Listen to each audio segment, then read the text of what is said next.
今日2025年嘅3月8號星期六，咁啊早上二人行嚟到香港島鰂魚涌呢邊行山。咁啊起步初段咧就經過呢個大潭郊野公園範圍嘅鰂魚涌樹木研習徑上走。咁期間我哋會經過一個歷史嘅遺跡，呢個就係戰時爐灶啦。咁呢度係一個非常之熱門嘅打卡影相位置嚟嘅。咁啊路程途中咧會經過一個山洞嘅，咁呢個咧就係日軍戰時嘅地道嚟嘅。咁出翻嚟呢個柏架山道之後咧，我哋會經過呢個衛奕信徑第2段嘅部分，行上呢個金督馳馬徑。咁啊然後就會上到我哋今日嘅最高點，呢度就係大風坳啦。跟住我哋經過呢個港督徑第6段落山，咁啊經過大潭嘅上水塘，跟住又經過呢個富水塘，咁喺途中可以遠望到呢個大潭中水塘，咁啊最後嚟到大潭篤水塘就我哋嘅今日終點啦。地鐵太古站嘅 B 出口，咁啊沿住呢個英皇道向呢個基利路嗰個方向前行，咁啊呢度呢，就係我哋今日嘅起步點啦。咁而家時間就係上午10點左右，正式喺度開始起步。咁啊，好快就行到上嚟呢個衛奕信徑第2段嘅出口部分，呢個就係今日嘅入山位置啦。正式開始啊，進入呢個衛奕信徑第2段嘅出口位嚟嘅呢度。今日嘅天氣就非常之清涼，10幾度，15度到啦。咁啊，唔會好熱，暫時未有太陽，啱過10點鐘少少。好啦，行前少少開始進入上山階段啦。第1段嘅初級樓梯，幾廿級嘅啫。呢度就係大潭郊野公園衛奕信徑嘅 W018。咁啊，開始進入咗上樓梯級嘅階段。咁呢一段啊，最好作為起步前而家開始熱身嘅運動嘅最好噶啦。咁啊，上山初段咧都係以上石級同埋斜路為主。咁啊，一路行上去咧就係呢個樹木研習徑嚟嘅。咁呢度啲梯級咧就唔高嘅，所以都比較相對容易行嘅。咁所以成個路程咧都係屬於大概係2星級嘅行山路線難度到啦。樓梯上完啦，鰂魚涌樹木研習徑啊，繼續向前走。樹木研習徑打平行嘅啫。好，行到呢個位又有樓梯要上啦噃。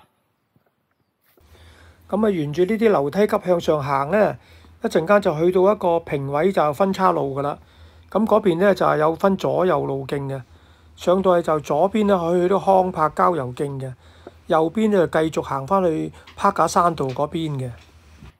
咁而家一路沿途嘅梯級都非常之容易行同埋易走嘅。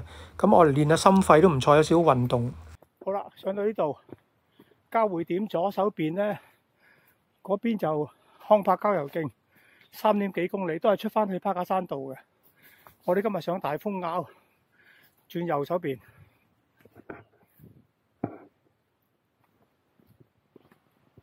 好，繼續上啦。呢條路徑係非常之熱門嘅，喺附近啊、康怡啊、太古城住嗰啲街坊咧，佢哋晨運啊咁啊最方便噶啦。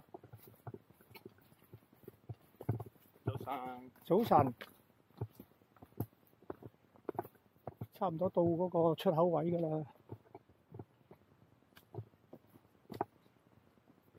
呢度係轉之字形嘅，嚟到呢度啦。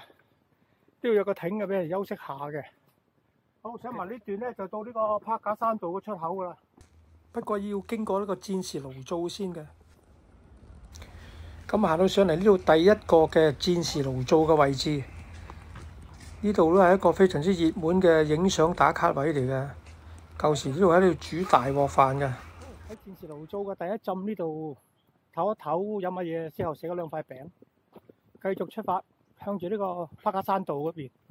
左手邊嗰邊咧就會上到去康柏郊遊徑出嚟嗰邊個交匯點嗰條斜路，都好斜下嘅，仲會上一大段。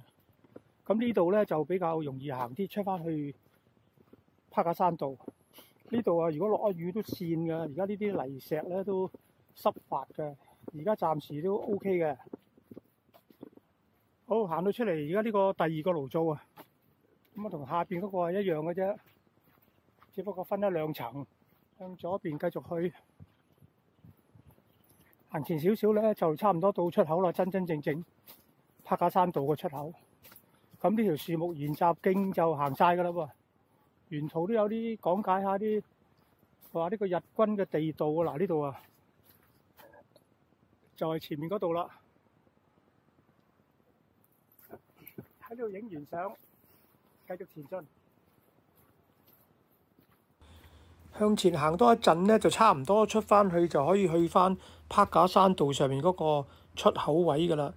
前面有一個已經荒廢咗嘅，又係歷史遺跡喎，好似一個係廁所嚟嘅喎，爛晒㗎啦而家。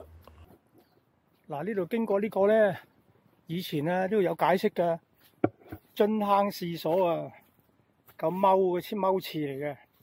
見到呢嚿嘢呢，就知道就嚟出到路口㗎啦。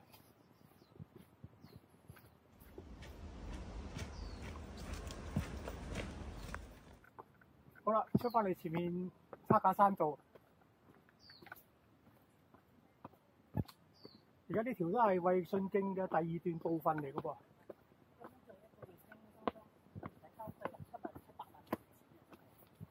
繼續上走，轉右，往呢個金督馳馬徑啊！金督馳馬徑上去上面就係㗎啦，仍然都係衛奕信徑嘅第二段部分。咁啊，行呢一段衛奕信徑第二段嘅部分呢，其實都屬於原始山徑㗎啦。不過心理上一般咧，喺市區側邊咧，又好似覺得佢係唔係郊外咁。其實入咗嚟嘅行咧，同去郊外嗰啲路徑咧，都差唔多樣嘅啫，都有鍛鍊性嘅。最方便就係附近住嘅居民啦，其他人就要專登嚟㗎啦。呢個觀音送子像啊，咁啊嗰度再上咧，繼續衛奕信徑就去金督馳馬徑接駁位。可以繼續。呢度應該上多300零級，好似係話，大約就到金督馳馬徑嗰個交匯點。咁啊，一路都有啲樓梯級，好幾百級石級上晒，出翻嚟金督馳馬徑向大風坳方向。咁呢個係衛奕信徑段處標距 W016，向呢個柏架山道大風坳進發。呢一段嘅金督馳馬徑呢，就差唔多係平路嚟嘅啫，由頭到尾都係平咁滯，即係冇乜點樣大上落嘅，咁就一路通翻出去柏架山道噶啦。一陣間去到上小馬山嘅分界位咧，就會見到嗱，前面係啦，右手邊樓梯上小馬山，喺呢個位。咁啊，我哋繼續去大風坳啦，大概我諗仲有幾百米到嘅啫。就出得翻去㗎啦！呢條非常之熱門嘅山徑啊，差唔多每1-2分鐘就會撞到一個行山者㗎啦。差唔多就出到去㗎啦。呢度經過個開陽位啊，咁啊呢度望出去咧，睇到下邊腳下嘅康怡花園。呢度啊，虎磡下邊嘅康怡花園，遠嘅太古城同埋鰂魚涌一帶啊。今日就雖然暫時都密雲，但係個視野都算睇得幾好㗎啦。遠望啊，係將軍澳嗰邊添。好啦，金督馳馬徑嘅行晒啦，呢度出翻嚟呢個柏架山道，上去大風坳。順便睇下呢度附近有冇得坐下休息一陣先嚇，飲下水食下嘢補足一陣。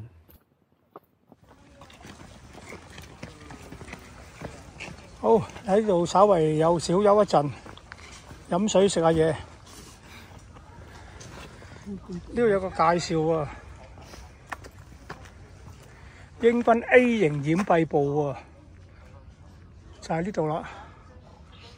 行到呢度咧，就睇到柏架山嗰個波波啦。咁而家嚟到呢度個柏架山道就最開揚嘅位置啦。遠遠地望落下邊咧，就睇到鰂魚涌啊，對面呢個油塘啊等等一帶嘅風景嘅。柏架山。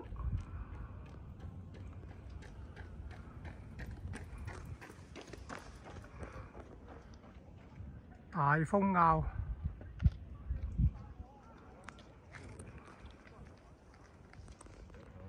畢拿山，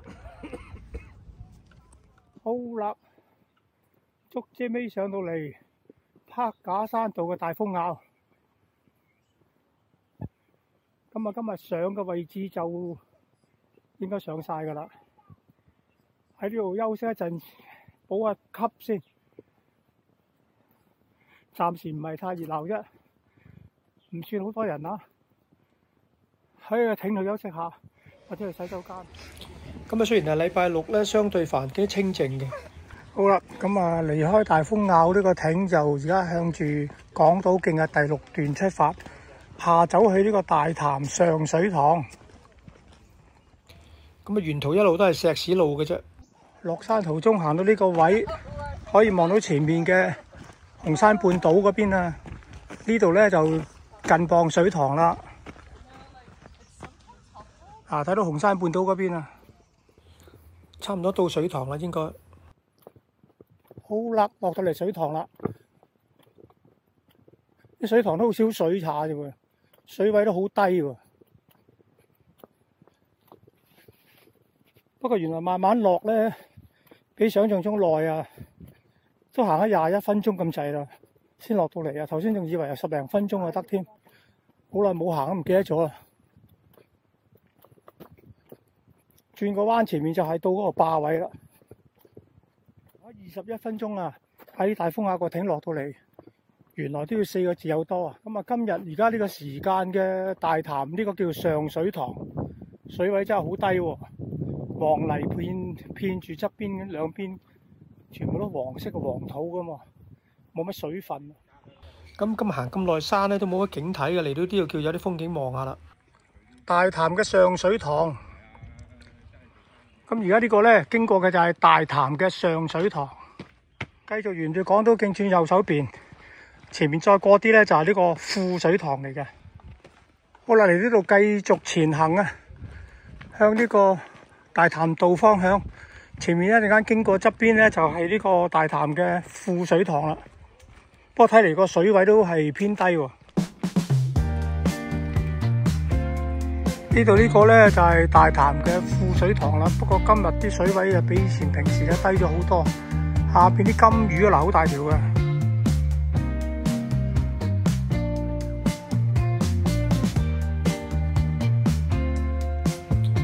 富水塘咧一嬲嚟講咧個風景係最靚嘅，呢度影相啊真係冇得頂啊，有啲咁嘅倒影嘅水塘景。咁啊，而家行住呢條路咧，一邊就去大潭道，一邊就仍然沿住港島徑。而家暫時就同一條路徑嚟嘅啫，開始落斜路。好啦，行到呢度分岔路咧，就分道揚鑣啦。港島徑啊，挨左手邊繼續去嘅，都係出大潭道。我哋呢度就沿住水塘出大潭篤水塘，就呢一邊去啦。嚟到呢度咧，就經過呢個大潭中水塘嗰條壩。上面嗰度就可以睇到中水塘嘅。不過我哋今日就唔上去咯，要專登兜上去費事啦，就喺呢度行翻出去算啦。嗱，如果上呢個中水塘咧，就前面呢度咁樣咧，一路咁有條路咁上去嘅。上到上面咧就係去到中水塘嗰條壩位噶啦。頭先咧就喺呢個尖尖嘅畢拿山嘅下邊個坳位大風坳，咁啊輾轉咧兜兜轉轉行到嚟而家呢個位啦。咁啊落到嚟呢度。依家繼續前進咧，就係向住呢個大潭篤水塘，我哋今日嘅終點。咁啊，斜路落山位咧就落晒㗎啦。咁而家呢度呢啲咧就平路嚟嘅，非常之容易行嘅啫。今日條路線咧頭段就可以鍛鍊下體能啦，有啲運動量，難度啊唔高嘅，主要都係上級啊上斜路為主。咁啊落山由大風口一路都落嚟呢度都係斜路，到而家咧平路啦。好快就會出翻去大潭篤水塘嗰個終點位㗎啦。嚟大潭篤水塘行呢邊嘅風景咧，就最靚呢個位嘅，可以睇到呢條拱橋咁嘅樣。呢度遠方咧就睇到大潭嗰條主壩咧，上面嗰啲行車通道，車來車往啊。背後咧就係嗰條壩落下邊放水嘅地方。今日都唔算多人啦。而家真係好少人行山啊！啲熱門嘅山徑咧，一過到嚟呢邊就比較少噶啦。係大風坳嗰邊容易行嘅，因為可以翻返市區就多人嘅咋。呢度真係冇乜人啊，好靜好靜。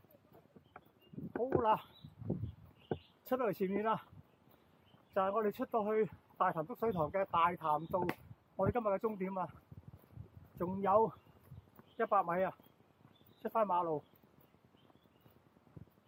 前面有個巴士站㗎，睇下趕唔趕到呢班巴士先。咁啊，今日行咗2小時48分，9.86 K。好啦，完咗今日嘅行程，下期再會。